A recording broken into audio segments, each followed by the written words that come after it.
जो मुस्कुरा रहा है उसे दर्द ने पाला होगा, जो चल रहा है उसके पाँव में छाला होगा। बिना संघर्ष के इंसान चमक नहीं सकता, जो जलेगा उसी दिए में उजाला होगा।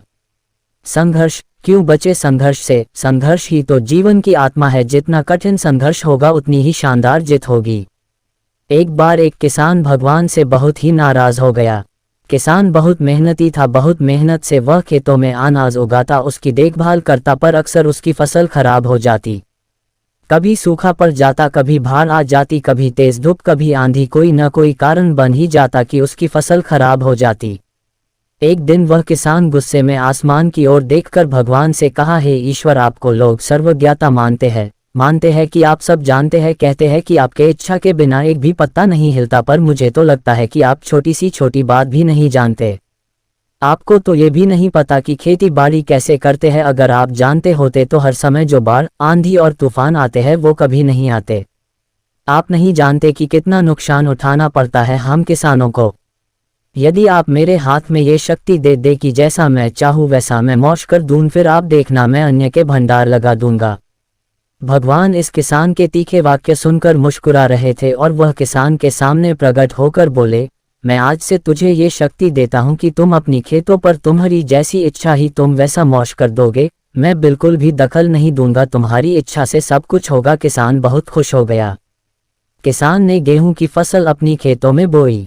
जब उसे लगा कि खेतों को धूप चाहिए तो खेतों को धूप मिले, जब पानी बरसना चाहिए तभी पानी बरसा। आंधी, तूफान, बाढ़ कुछ भी उसने अपने खेतों पर आने नहीं दिया। किसान के खेत में इस वर्ष ऐसी फसल हुई जैसी कभी नहीं हुई थी। हरी भरी लहलहाती फसल। मन ही मन वह बहुत खुश हो गया और सोचने लगा, अब सबूत के साथ दिखाऊंगा भगवान को कि इसे कहते हैं शक्ति का सही उपयोग। मेरी सफलता देखकर उन्हें अपनी नियम जरूर बदलने पड़ेंगे।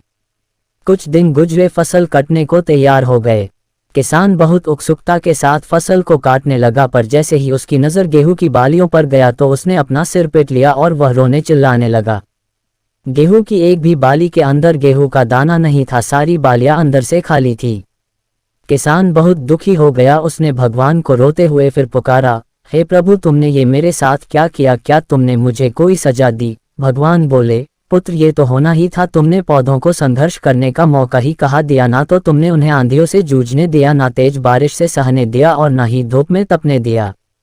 एक भी चुनौती का सामना तुमने उन्हें नहीं करने दिया, इसीलिए सारे पौधे अंदर से खोखले रह गए। जब आंधी, तूफान, तेज बारिश और धूप पड़ती है तभी ये पौधा अपने अस्तित्व को बचाने के लिए संघर्ष करते हैं, और इसी संघर्ष से एक बल पैदा होता है जिसमें शक्ति होती है, ऊर्जा होती है, और यही ऊर्जा पूर्ति तेरे गेहूं के दानों की तरह जो नहीं फूटी। तूने उन्हें कठिन परिस्थितियों से गुजरने ही नहीं दिया जहां उनके अस्तित्व का जन्म होता। सारे बालियां इसीलिए खाली है, इसमें एक भी गेहूं का दाना इसलिए नहीं है क्योंकि तुमने अपने पौधों को संघर्ष कराया ही नहीं। याद रखिए, स्वर्ण में सवर्णीय आभा तभी आती है जब वह आग में तपने, गलने और हथौड़े से पीटने जैसे संघर्षों से गुजरता है। कोयले का टुकड़ा हीरा तभी बनता है जब वह उच्च दाब और उच्च ताप की मुश्किल परिस्थितियों से गुजरता है। इसी तरह यदि हमारी जिंदगी में कोई संघर्ष ही ना हो, कोई चुनौती ही ना हो, तो हम भी गेहूं की बालियों की तरह खोखले रह जाएंगे, कोई अस्तित्व नहीं होगा हमारा। विपरीत परिस्थितियां, चुनौतियां, समस्याएं हमें और अधिक निखारती है। यदि जीवन में कठिन परिस्थितियां और चुनौतियां आए तो घबराना मत, बल्कि सामना करना। विश्वास करना कि आप और अधिक निखर जाओगे और अधिक मजबूत बन जाओगे। किसी ने कितना सही कहा है, जिंदगी जीना आसान नहीं होता, बिना संघर्ष कोई महान नहीं होता। जब तक ना पड़े हथौड़े की चोट तब तक पत्थर भी भगवान नहीं होता।